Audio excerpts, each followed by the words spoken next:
Hello बच्चों, आज हम पढ़ने जा रहे हैं केमिस्ट्री का first chapter.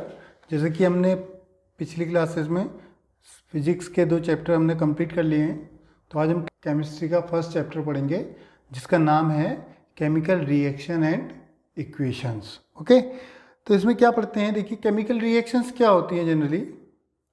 It is the process in which new substance with new chemical properties are form. जैसे कि हमने 9th क्लास में पढ़ा था chemical change and physical change, याद है? केमिकल चेंज क्या होते थे? केमिकल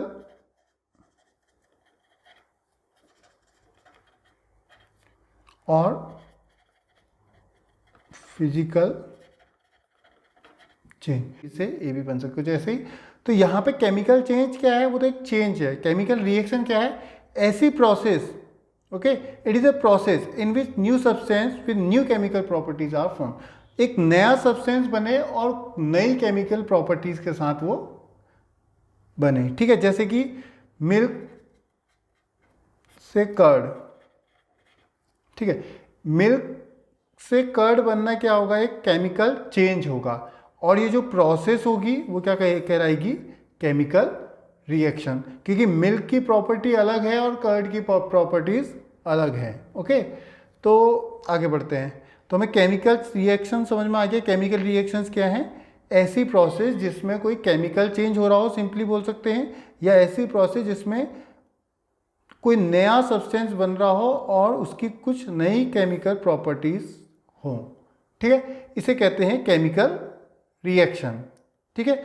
अब कैसे देखो, जैसे हमने एग्जांपल ले रखा है, ए और बी रिएक्ट होके सी और डी बनाते हैं, ठीक है? ए और बी रिएक्ट होके सी और डी बनाते हैं। ओके, तो ए और बी ने जब रिएक्ट करा तो एक नए सब्सटेंस बने सी और डी। इनकी प्रॉपर्टीज अलग होंगी, इनकी प्रॉपर्टीज अलग होंगी। अब ये जो ग्रीन पेन से लिखे हैं, ये डिफरेंट चीज़ें जो हम रिएक्शन में यूज़ करते हैं, उनको हम देख लेते हैं कि क्या क्या टर्म्स हमारे रिएक्शन में यूज़ होने वाले हैं, जिससे कि हमें समझने में आसानी हो।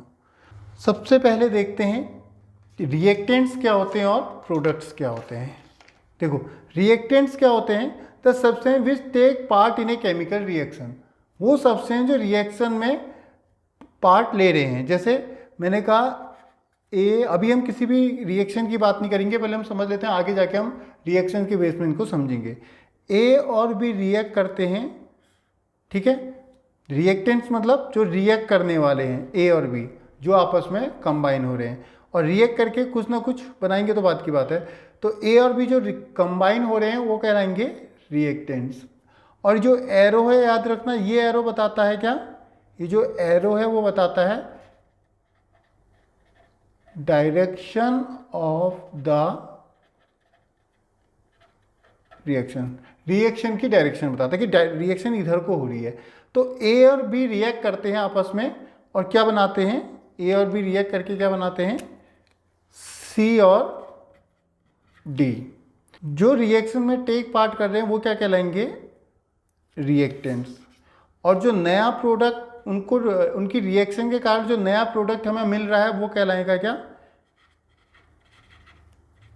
या उनकी रिएक्शन के बाद जो नया हमें सब्सटेंस मिल रहा है वो कहलाएगा प्रोडक्ट। तो इस केस में ए और बी क्या हैं? रिएक्टेंट्स हैं जो रिएक्ट होने वाले हैं, और सी एंड डी क्या हैं? प्रोडक्ट्स हैं। Always reactant left hand side में आते हैं और प्रोडक्ट्स को राइट हैंड साइड में लिखते हैं, और ये एरो बताता है कि इधर से इधर को रिएक्शन हो रही है।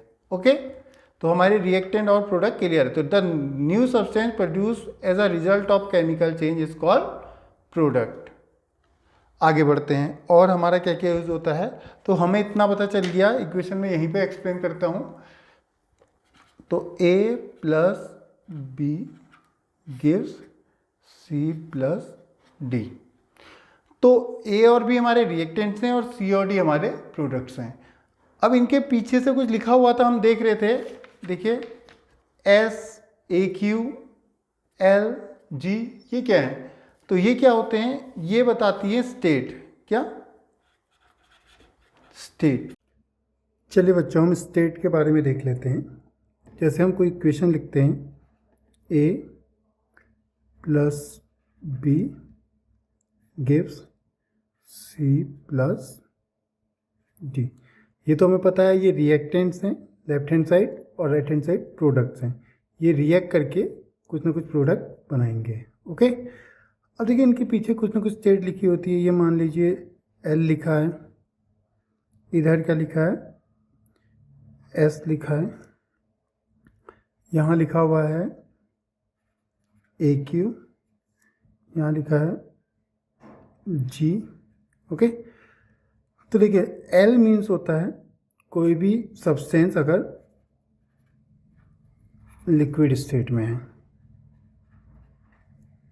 ओके, एस मीन्स होता है कोई भी सब्सटेंस जो है सॉलिड स्टेट में है।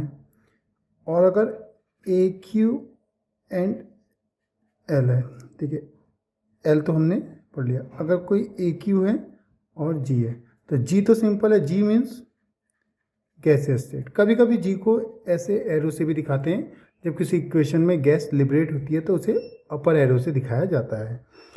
अब देखिए लिक्विड तो हम पढ़ चुके थे, एक्वस क्या होता है? लिक्विड ऐसा सब्सटेंस, जैसे कंपाउंड या सब्सटेंस बोले, जैसे कि वाटर जो केमिकली बॉन्ड हो, ठीक है, आपस में जैसे केमिकली बॉन्ड है, H2O के मॉलिक्यूल्स हैं, ये वो लिक्विड स्टेट कहलाएगी। ओके, बट एक्वस मीन्स कोई भी कंपाउंड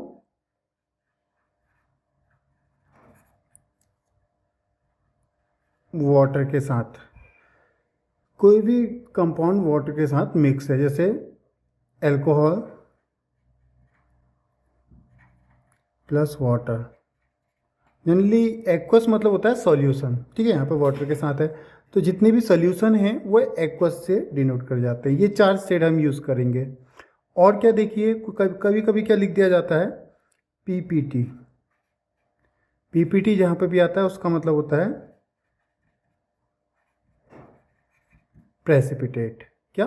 प्रेसिपिटेट्स को कहते हैं हम पीपीटी। और कभी कभी रिएक्शन के ऊपर डेल्टा बना देते हैं। ये डेल्टा बताता है कि इस इक्वेशन को हीट दी जा रही है। ओके, हीट दी जा रही है, तो डेल्टा मीन्स जहाँ पे भी आएगा उसका मतलब है हीट। डेल्टा मीन्स है हीट। समटाइम यहाँ पे लिखा होता है जैसे KMnO4, ठीक है, कैपिटल है, KMnO4 लिखा होता है, इसका मतलब होता है ये क्या है,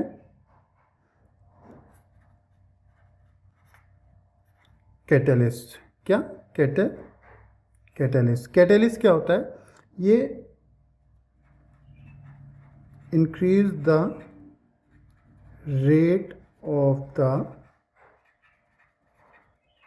रिएक्शन।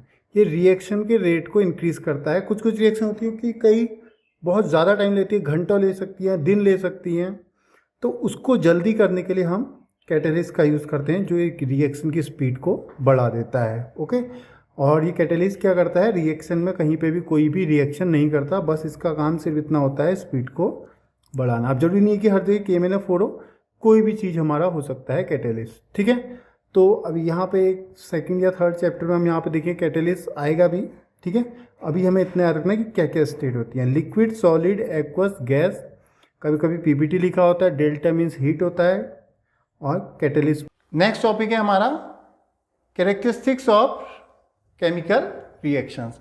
केमिकल रिएक्शंस की क्या क्या कैरेक्टरिस्टिक होती हैं? जब भी कोई केमिकल रिएक्शन होती है, तो जब भी कोई केमिकल रिएक्शन होती है तो क्या होता है, कोई गैस इवॉल्व हो सकती है, ठीक है, उस रिएक्शन में कोई गैस इवॉल्व हो, प्रेसिपिटेट बन जाए, चेंज इन कलर, कलर में चेंज आ जाए, चेंज इन टेम्परेचर, टेम्परेचर में चेंज आ जाए, चेंज इन स्टेट, कोई उसकी स्टेट चेंज हो जाए, कोई चीज़ सॉलिड से लिक्विड हो जाए, लिक्विड से गैस हो जाए।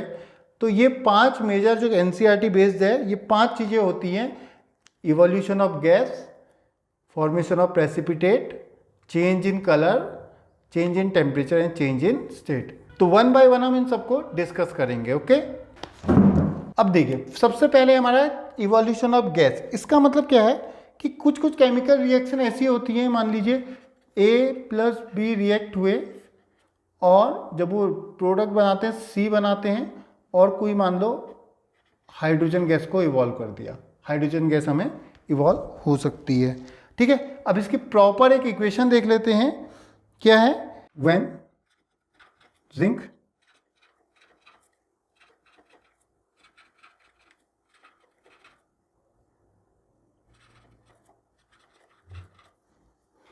तो इसकी केमिकल रिएक्शन देख लेते हैं। क्या है? When zinc granules react with dilute H2SO4। H2SO4 क्या होता है? सल्फ्यूरिक एसिड होता है। तो ये जो मैंने लिखा है ये रिएक्शन क्या है? स्टेटमेंट फॉर्म में, याद रखना।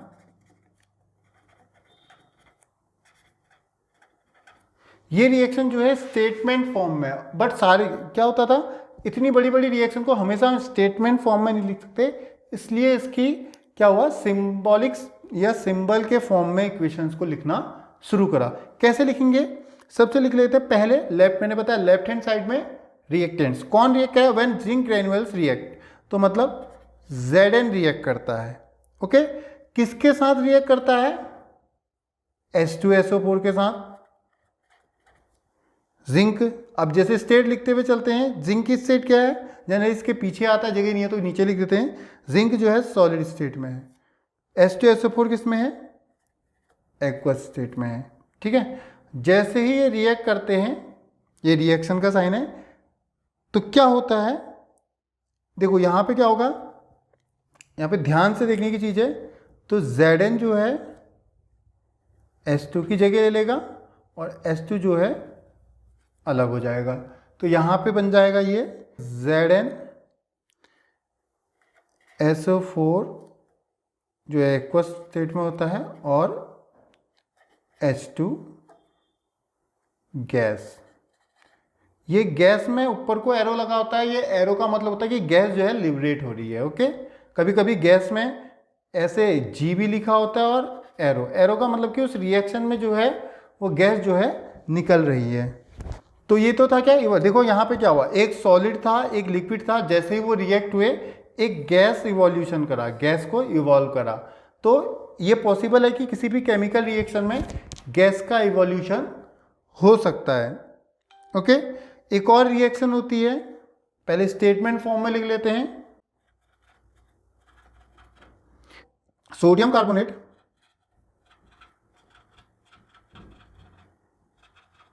React with hydrochloric acid. जब सोडियम कार्बोनेट हाइड्रोक्लोरिक एसिड के संग रिएक्ट करेगा तो क्या होगा, तो लिख लेते हैं। सोडियम कार्बोनेट का फॉर्मूला होता है Na2CO3। ओके, हाइड्रोक्लोरिक एसिड होता है HCl। जब ये रिएक्ट करते हैं तो क्या होगा वो देख लेते हैं। तो क्या होता है, यहाँ पे बनता है क्या, NaCl और CO2 और H2O। देखो यहाँ पे भी एक गैस बन रही है, वो कौन सी है, कार्बन डाइऑक्साइड गैस।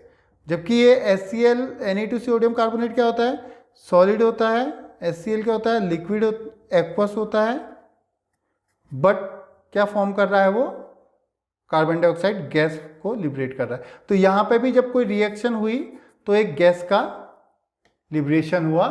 तो हम मान सकते हैं कि कोई भी केमिकल रिएक्शन में कोई गैस क्या होगी, लिबरेट हो सकती है। ओके, चलिए आगे बढ़ते हैं। अब नेक्स्ट क्या है, फर्स्ट हमारा इवोल्यूशन ऑफ गैस हो गया, नेक्स्ट है फॉर्मेशन ऑफ प्रेसिपिटेट। अब देखते हैं कैसे प्रेसिपिटेट फॉर्म होगी, कैसे हमारी प्रेसिपिटेट फॉर्म होगी। अब प्रेसिपिटेट तो बहुत देर से बोल रहा हूं, पहले देख लेते हैं प्रेसिपिटेट होता क्या है। ठीक है, precipitate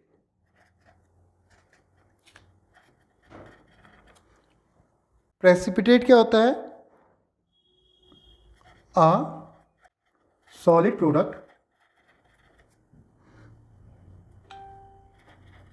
which separate during the reaction।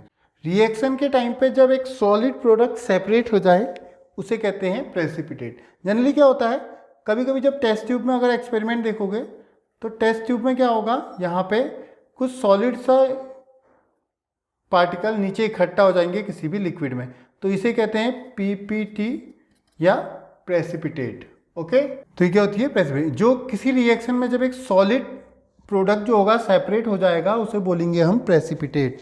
इसमें रिएक्शन देख लेते हैं, जब भी याद रखना क्योंकि ये रिएक्शंस बहुत इंपॉर्टेंट है, ये रिएक्शन बेस्ड ही क्वेश्चन आता है यहाँ से। पोटेशियम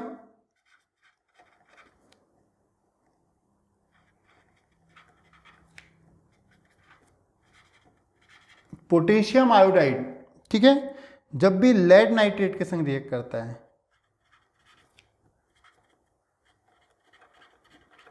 अभी मैं रिएक्शन सिंबल में नहीं लिख रहा हूं क्योंकि बहुत कुछ समझना है उसके लिए, तभी समझ में आएगा, ठीक है। अभी मैं पूरा नाम ही लिख रहा हूं। तो बनाता है ये लेड आयोडाइड, ओके। जो ये लेड आयोडाइड होता है जनरली किस स्टेट में होता है, येलो पीपीटी। ये क्वेश्चन ऐसा बहुत आता है कि लेड नाइट्रेट का कलर क्या है, तो वो येलो कलर की पीपीटी होती है, प्रेसिपिटेट होती है, जो सॉलिड फॉर्म में किसी भी लिक्विड में नीचे इकट्ठा हो जाती है, ओके। चलिए, तो ये तो था हमारा क्या, प्रेसिपिटेट का एग्जाम्पल। अब देखिए तीसरा क्या है, चेंज इन कलर। अब देखिए कैसे कलर में चेंज आता है किसी रिएक्शन में, वो पढ़ लेते हैं, ओके।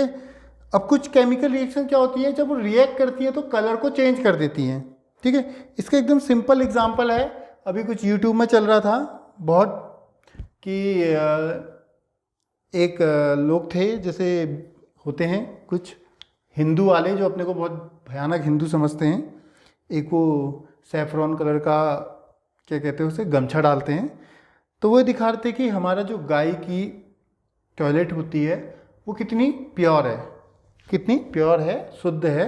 उसके लिए क्या कह रहे थे, कर रहे थे वो, उसमें लिक्विड में पहले एक वाइट कलर का पानी ले, मतलब सॉरी, एक ट्रांसपेरेंट पानी ले लेते, एकदम साफ पानी, उसमें एक दवाई आती है जो चोटों में लगती है, रेड कलर की होती है, बीटाडिन डाल रहे थे, जिससे क्या हो रहा था, उस पानी का कलर जो हो रहा था वो क्या हो जाता, उस वाटर का कलर,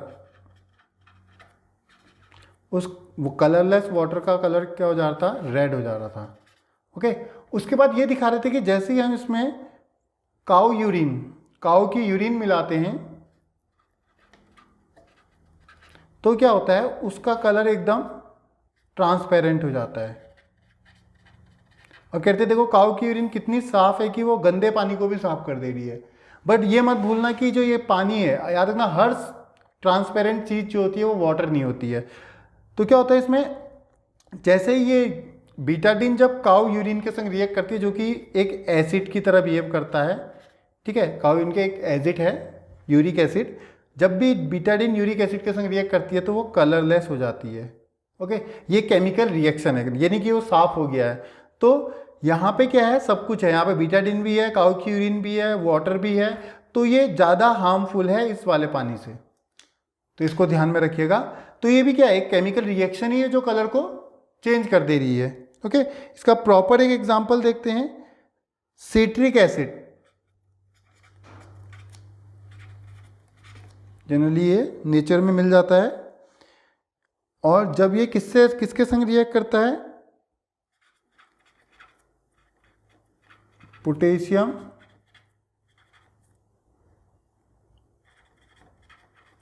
पर मैग्नेट के संग रिएक्ट करता है। तो सिट्रिक एसिड जब पोटेशियम पर मैग्नेट के संग रिएक्ट करता है तो क्या बनाता है, एक कलरलेस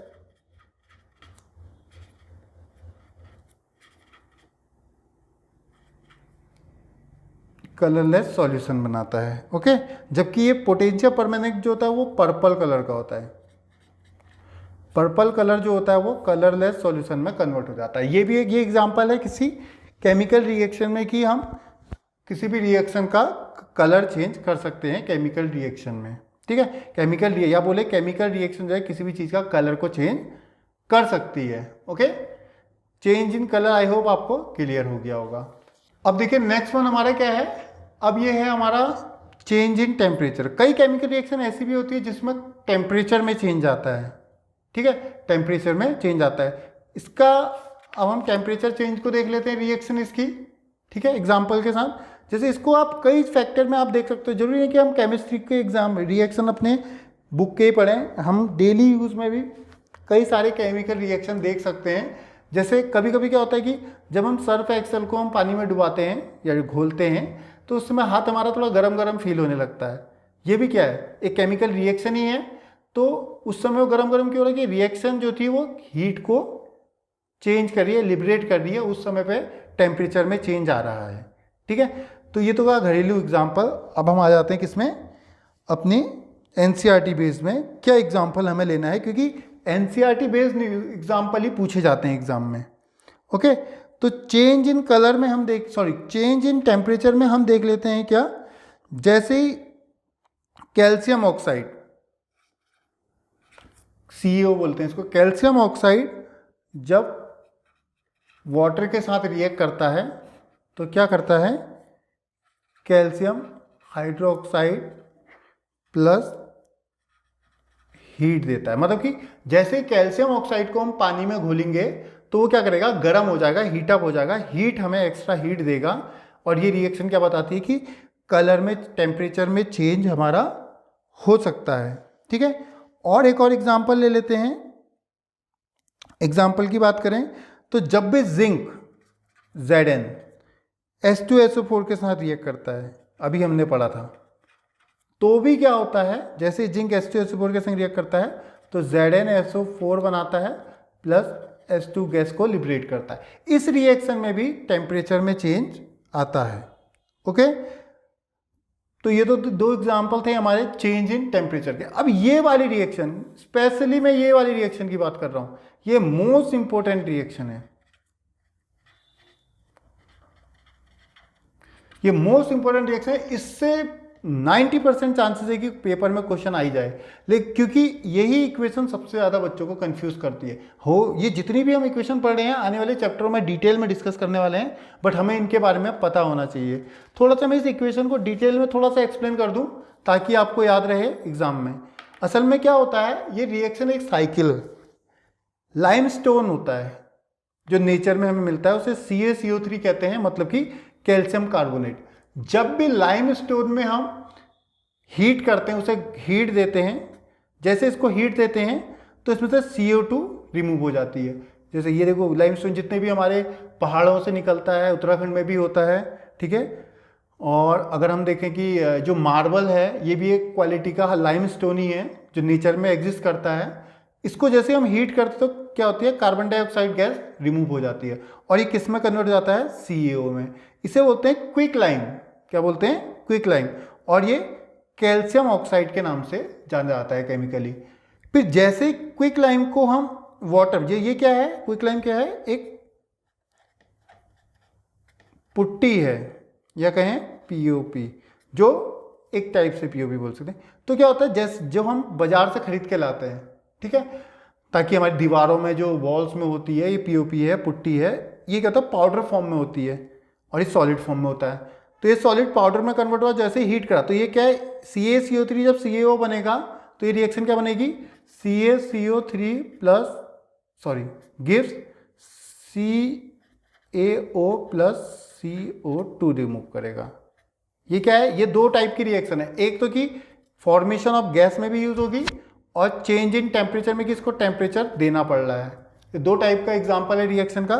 फिर आगे बढ़ते हैं, देखो क्या हुआ, जैसे पाउडर बना, कैल्शियम ऑक्साइड के संग हमने पानी मिलाया तो क्या हुआ, देखो कैल्शियम ऑक्साइड में जैसे पानी मिलाया तो स्लेग लाइम बना, यहाँ पे टेम्परेचर इंक्रीज होगा, ठीक है, इसको कैल्शियम हाइड्रोक्साइड बोलते हैं, और यहाँ पे इसका स्लेग लाइम का टेम्परेचर बढ़ जाता है। ये भी एक केमिकल चेंज है टेम्परेचर में।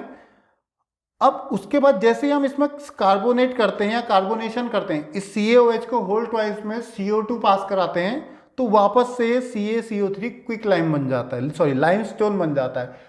अगेन ये पूरी रिएक्शन चलती थी। ये मोस्ट इंपॉर्टेंट रिएक्शन है, इससे कहीं से भी कुछ भी क्वेश्चन पूछा जा सकता है, और लगभग हमें आगे केमिस्ट्री में मोस्टली हर चैप्टर में इस रिएक्शन का जिक्र होगा ही होगा, तो इसको अच्छे से याद रखना है, ठीक है। ये पूरी रिएक्शन हमें अच्छे से याद रखनी है, और कोई भी डाउट होता है तो पहले ही क्लियर करवा लेना। तो हमारे पास अब काफ़ी हो गए हैं एग्जाम्पल चेंज इन टेम्परेचर के। हम क्विक लाइम का डाल सकते हैं, CaO का, ये हो गई मेरी क्वेश्चन। Zn और H2SO4 के बीच में जिंक और सल्फ्यूरिक एसिड के बीच में लिख सकते हैं, ठीक है, कोई भी रिएक्शन लिख सकते हैं। आगे वाले चैप्टरों में हमें ये सब पढ़ के हमें आने वाले चैप्टरों में रिएक्शन को समझना है, पहचानना सीखना है। जनरली ये पहला चैप्टर में समझा रहा है कि कैसे रिएक्शनों को पहचानना है, तो अभी हम सिर्फ रिएक्शनों को पहचानना सीख रहे हैं, रिएक्शन तो हम आगे पढ़ेंगे अभी, ठीक है। नेक्स्ट, अब लास्ट हमारा टॉपिक बचता है क्या, चेंज इन स्टेट। स्टेट में कैसे चेंज आता है उसके हम एग्जाम्पल देखते हैं, ठीक है। कि ये कहता है कि कुछ केमिकल रिएक्शन है जो स्टेट को भी चेंज कर सकती है, सॉलिड से गैस कर दिया, गैस से लिक्विड कर दिया। तो इसका तो बहुत ही दो एग्जाम्पल लेंगे हम, जैसे वैक्स है। वैक्स को जब हम हीट करते हैं, ठीक है, तो क्या मिलता है, वाटर मिलता है, CO2 गैस मिलती है। ठीक है, ये क्या है, ये बता रहा है कि किसी भी केमिकल रिएक्शन में स्टेट में चेंज आ सकता है। जैसे देखो वैक्स क्या होता है, सॉलिड होता है, ठीक है, जैसे इसको हीट करा तो वो वाटर और कार्बन डाइऑक्साइड में कन्वर्ट हो गया। आने वाली पहली रिएक्शंस में भी हमने कई सारी चेंज इन स्टेट देखी थी, चाहे वो गैस में चेंज हो रहा हो कोई चीज़, Zn और सल्फ्यूरिक एसिड के रिएक्शन में CO H2 गैस मिल रही है, वो भी एक change in state of gas है, चेंज इन स्टेट है। ठीक है, एक एग्जांपल हमारा वैक्स वाला भी है। उसके बाद इतना टॉपिक क्लियर हो जाना चाहिए। देखो होने को तो कोई भी एग्जाम्पल कहीं पे भी डाला जा सकता है, और हमारे पास बहुत सारे एग्जाम्पल हैं, डेली लाइफ के भी हम एग्जाम्पल ले सकते हैं, बट हमें एग्जाम के हिसाब से पढ़ना पड़ेगा, NCERT पे बेस। जितना भी हम NCERT की रिएक्शन ही लेंगे, क्योंकि NCERT बेस्ड रिएक्शन ही एग्जाम में पूछी जाती है। ठीक है, तो वरना तो पढ़ने को तो केमिस्ट्री इतनी वाइड है कि हम पूरी लाइफ में ना पढ़ पाएँ रिएक्शन। तो अभी हम सिर्फ NCERT की रिएक्शन ही पढ़ रहे हैं, सारी रिएक्शनें हमने NCERT की करी हैं, और कुछ नोट्स हैं जो मैं आपको PDF में प्रोवाइड करा दूंगा पूरे चैप्टर के, जो कि आपने पढ़ने हैं। अभी याद रखना है क्या, वैक्स, ये रिएक्शन हो गई, और जितनी रिएक्शन हमने पढ़ी, तो इतना तो हमारी कैरेक्टरिस्टिक कंप्लीट हो चुकी है। ठीक है, कैरेक्टरिस्टिक पढ़ ली कि क्या क्या चेंजेस केमिकल रिएक्शन में हो सकते हैं, वो गैस में हो सकते हैं, प्रेसिपिटेट, कलर, टेम्परेचर, स्टेट।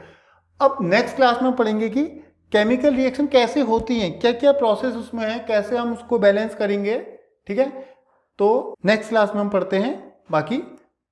ठीक है, और अगर क्लास अच्छी लगे हो तो प्लीज़ सब्सक्राइब कर दीजिए और शेयर कर दीजिए, और कोई भी डाउट होता है तो आप मुझे कमेंट में लिख सकते हैं, और मैं इसी में डिस्क्रिप्शन में इसका PDF प्रोवाइड करा दूंगा। ठीक है, चलो बाय।